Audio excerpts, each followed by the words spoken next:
طالبانو یو ځل بیا په فاریاب کې خدای ته پر سجده خلک شهیدان کړي دي. د سلام په وړاندې کولو سره یو ځل بیا درته یو نوی ویډیو ته ښه راغلاست وایم.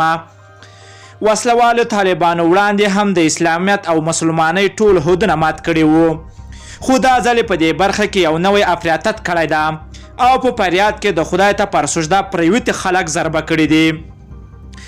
د فاریاب ولایتي مسؤلانو وایي چې تیر ماښام وسلوالو طالبانو د دغه ولایت په مرکز ومه ناحیه کې 4 کسان هغه مهال وویشتل چې په لمانځه ولاړ وو.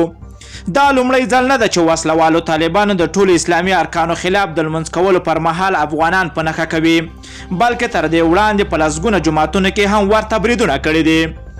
د شنونکو په باور دغه ترهګره ډله وروسته له هغه ټولې دیني ارزښتونه خلاف ودرېده کله چې له امریکا سره د سولې تړون لاسلیک کړ او د اسلام په نوم باندې د روانې جګړې د تقدیس بهانه ورڅخه لرې شوه. د یادونې وړ ده چې په تېره څه د پاسه 4 میاشتو کې طالبانو د تېرو 2 لسیزو په پرتله تر ټولو ستر جنایتونه کړي دي. له فاریاب څخه خبریات ته رسېدلي معلومات ښایي چې وسلوالو طالبانو هغه مهال 4 منځ کوونکي په نښه کړل چې دوی د ماښام په لمانځه ولاړ. ویل کېږي چې په دغه چپرتي برید کې 4 کسان شهیدان شوي دي. په یاده شوي شهیدانو کې 3 د یوې کورنۍ غړي دي. سرچینه زیاتوي چې په پیښه کې 15 نور کسان هم ټپیان شوي دي.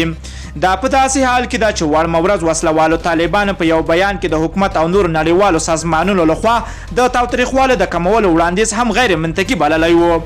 طالبانو د پاکستان د څارګرې ادارې له کلک ملاتړ څخه برخمن دي چې د هیواد په ډېرې سیمو کې د طالب په جامو کې پایلټ هم ورسره کوي. یوه اونۍ وړاندې خبریال ته د طالبانو له لیکو څخه رارسېدلو معلوماتو کې راغلي چې ISI کوټې ته طالبان د دې لپاره وربللي وو چې په خپل دام کې یې واچوي او هغه څه کولو ته یې چمتو کړي چې دوی غواړي.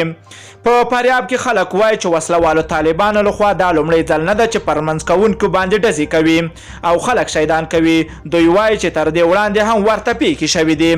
له ټولو دوستانو نه مننه کوم چې ویډیو مې راسره تر پایه ولیدله. که چیرته خواږه نظرونه لرئ نو حتما یې راسره په کمنټ کې ولیکئ. که غواړئ له همداسې تازه او دقیقو معلوماتو خبر شئ د پښتو اپډیټ چینل حتما در سره سبسکرایب کولی شئ. نور مو په پاک رب سپارم، الله مو مل شه، خو وخت درته غواړم.